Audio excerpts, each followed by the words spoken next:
For more than 100 years, the Manitoba Registered Music Teachers Association has been providing Manitobans with the best in top quality private music education. This Saturday, January 20th at 7:30 at the Des Hotels Faculty of Music at the University of Manitoba, the MRMTA will be holding a fundraising concert that will feature two very esteemed pianists, Claudette, Caron, and Darryl Friesen. Darryl Friesen is currently on faculty at the University of Manitoba's Des Hotels Faculty of Music, where he teaches piano and musicianship skills. He holds a DMA from the University of Illinois at Urbana-Champaign and has performed with Winnipeg Symphony Orchestra and the Winnipeg Chamber Music Society, amongst others. Claudette Caron holds a Bachelor of Music from the University of Manitoba and a Licentiate Diploma from Trinity College London. She has been a fixture on the Manitoba performance scene for decades, both here in Winnipeg and in Brandon, where she performed with the Ford-Caron flute and piano duo. Highly in demand as both a pianist and adjudicator, Caron has lectured at Brandon University and is currently a senior examiner for the Royal Conservatory of Music's College of Examiners. And joining me here in the Classic 107 studio, I am joined by Claudette, Caron, and Darryl Friesen. Hey, it's nice to have you both here. Thanks for having us. Yeah. Nice to be here. I have to confess, I love music that features piano for hands. You get the ensemble aspect of making music together mixed with the homogeneous sound of the piano, and of course the increased voices that the extra hands gives. How did the two of you come together and decide that you wanted to perform piano duo music?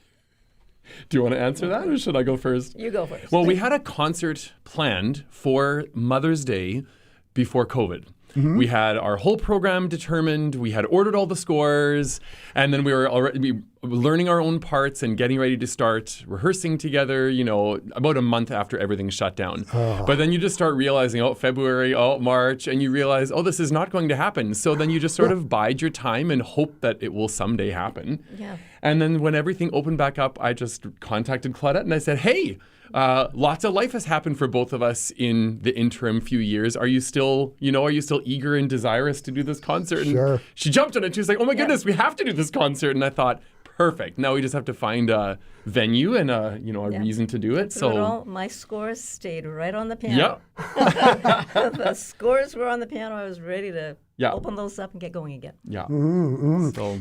Claudette, I'm going to turn the conversation over to you. I know a big influence on you in regards to piano duo music was the influence of one of your teachers at the U of M, Alma Brock-Smith. And you continued your piano duo studies at the University of Saskatchewan. What is it that you find so compelling about four-hand piano music? Well, Alma Brock-Smith was probably the greatest influence because she was the person who introduced me to this sort of thing. I would also point out that probably the greatest influence in terms of the art of duet playing was a woman called Phyllis Selleck, which you may have heard of. She played with her husband, and she was world famous, actually, and we studied with her. And her insight into how to actually practice together and achieve that sound was incredible. We went to study with her twice. But that's what fascinates me. It's like the piano becomes an orchestra. Yeah. Mm. The piano becomes an orchestra, and it can't be just like, we're always saying when we're playing, let you go and have the composer's music live. Well, when you've got two people at one piano, you don't have any choice. Right. Yeah. And it's this orchestra has to come to life, and it's both intimate as can be, or as bombastic as you want it, because you got, 20 fingers on there. And you can make a lot of sound. Yeah, absolutely. And Darryl, how is playing solo piano music different than playing piano duo music? I mean, I'm thinking, you would approach a Schubert impromptu, I would imagine, much differently than perhaps a Schubert Hungarian March for piano four hands. How did the two compare? I mean, I never thought about it a lot growing up because I realized that growing up, and I played a lot of duets growing up with my great teacher. He really encouraged me with duet playing. But I would say that until I came to university and did some ensemble studies with Laura Lowen, particularly at the University of Manitoba, I'd always sort of just played duet music as a soloist. And so I didn't grow up with a huge awareness, which is, I think, pretty typical, actually. So you sort of, you hear what the other person is doing, but you're pretty much in your own headspace. And then this world of the true nature of chamber music was kind of open to me at the university, and I realized, it's kind of the best of all worlds. I mean, there's a great joy in solo playing, but I never realized how different it would be playing duet music, and I just thoroughly enjoy that. It's like you said earlier, it's the collective sound, or the piano becomes an orchestra. You use all the same skills for listening to overall sonority that you do as a soloist, but you have to trust your partner implicitly. It's way beyond only yourself. It's wonderfully enjoyable. It's true chamber music. It's true chamber music. Absolutely, absolutely. Yeah. So the program came together, as you were saying, pre-COVID. The concert is this Saturday, 7:30 at the Digital Tell Faculty of Music. How did this fundraising concert come about? Did the MRMTA approach the two of you, or did the two of you approach the MRMTA? Yeah, no, we approached them. I thought, both of us have a large and very supportive group of community and, present and former students. So I was certain that we could just put on a private event and have a really enjoyable time. But I thought, is there some sort of venue in which we could do something a little bit more, reflective of our engagement with the wider Winnipeg community? Yeah. And so I just contacted the MRMTA. Mostly Rachel and John have been my contact points there. And they were just so thrilled. They said, certainly since COVID, we've never done something like this. And even before that, they didn't have a lot of experience with this. And they thought, let's do it. Let's try and see what would happen. And so we were thrilled to be able to partner with them, because they've taken care of a lot of the advertising and kind of putting some of those details together. And then we could concentrate on the music, which is practicing right on the notes. Yeah. It's been great. So it's been a good partnership so far. I'm hoping that we can do something like this again. It'd be great. Mm-hmm. And the music on Saturday, it covers a wide spectrum. You're going to be playing music of Beethoven, Schubert, Cecile Chaminade, and Nikolai Kapustin. Am I saying that name? Kapustin, right? Am I saying that right? I want to start with the Beethoven. I was looking at his collective works. He did not write a lot of piano four-hand music. What Beethoven are you going to be playing? Do you want to answer it? The variations on a theme of Count Waldstein, and they are actually splendid. They're quite splendid. He didn't write a lot of music, as you have discovered, for piano duet, but this one, he worked through it for a long time. He came back to it, it's not something that he just wrote and said, there it is. Right. He did revisit it, and when he did that, it would, of course, always, as is the case with Beethoven, improve. So and Beethoven is so wonderful at writing variations to begin with. Yes. That these are quite splendid. Is it not to get too inside, but is it like early Beethoven, sort of the classical sounding Beethoven, or is it sort of late Beethoven? Yeah, no more so. So he was 24 when he kind of published it. It's one of the works without opus. Okay. But he was 24 when he sort of reached what's become the finished version of it.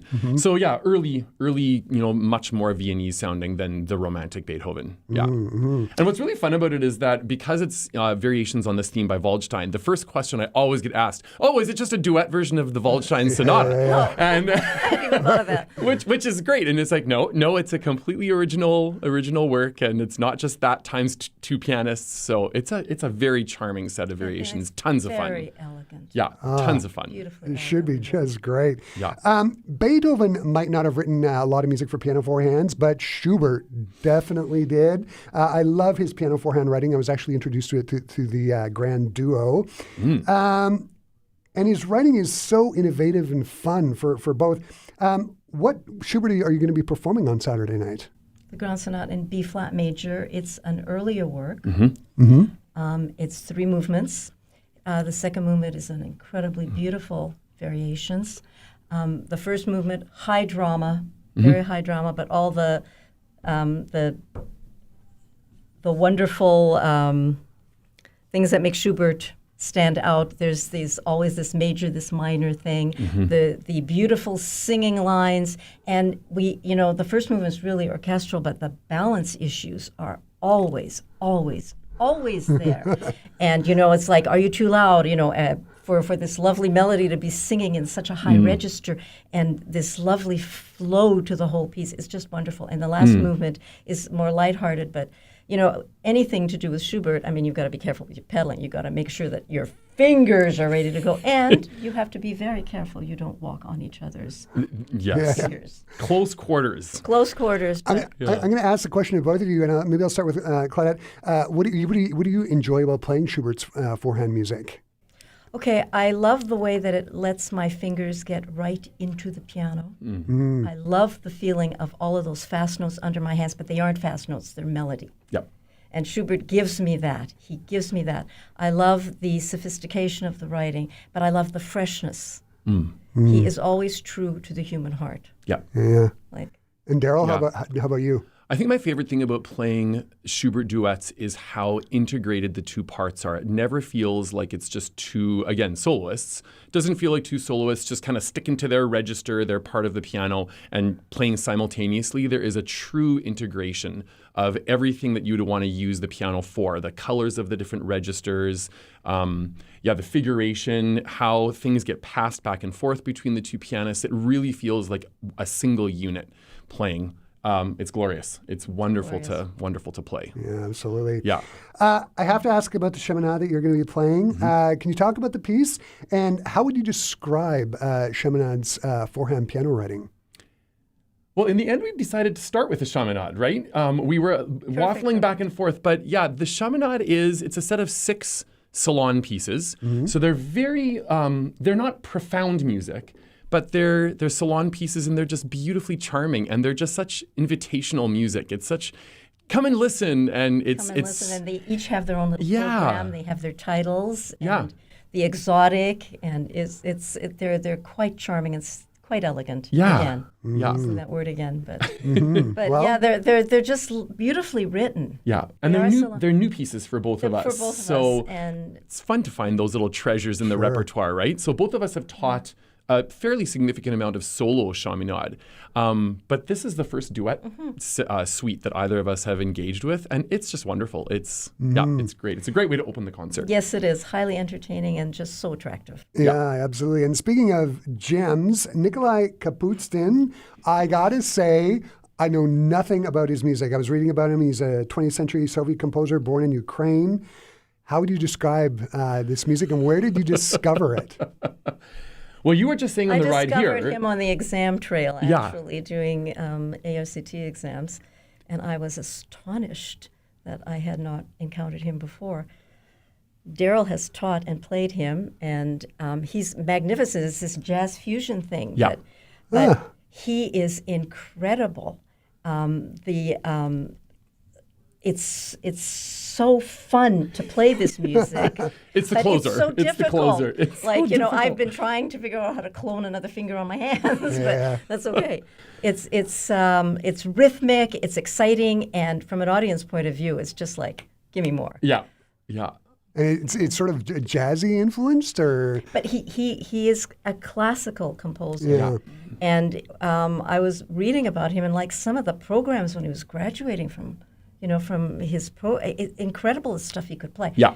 The hands, incredible. Yes. Mm-hmm. Yeah. But very much influenced by jazz, and he played jazz. Yeah. It sounds like it's going to be fantastic. Yeah. I'm going to wrap up the conversation by asking, how much are tickets, and where can people purchase them? So tickets they're technically free. We're not doing pre-sold tickets where you bring a ticket on your phone or a physical ticket with you. They can just be purchased at the door. There's a suggested donation of $25, so people can give what they want. It's meant to be, again, an invitational community event, so it wouldn't be something that we want, cost to get in the way of someone attending. Suggested donation is $25. All proceeds are going to the MRMTA. They can pay with cash. You can pay with e-transfer at the door. So I think it's pretty accessible. It's meant to be, just a celebration of music for the community. Yeah, absolutely. And keeping in mind for our listeners, it is a fundraiser, so if you can, be generous. You said it. Darryl and Claudette, this has just been so great to have you here today. All the best on Saturday. I'm sure it's going to be just a fantastic show. Thanks so much for taking the time to stop by and talk to me today. Thank you so much for having us, Chris. For our Classic 107 listeners, the Piano Duet Recital, as presented by the Manitoba Registered Music Teachers Association, takes place this Saturday, January 20th at 7:30 at the Des Hotel Faculty of Music. For more details, you can go to classic107.com or go to MRMTA.ca. Thanks again. Thank you.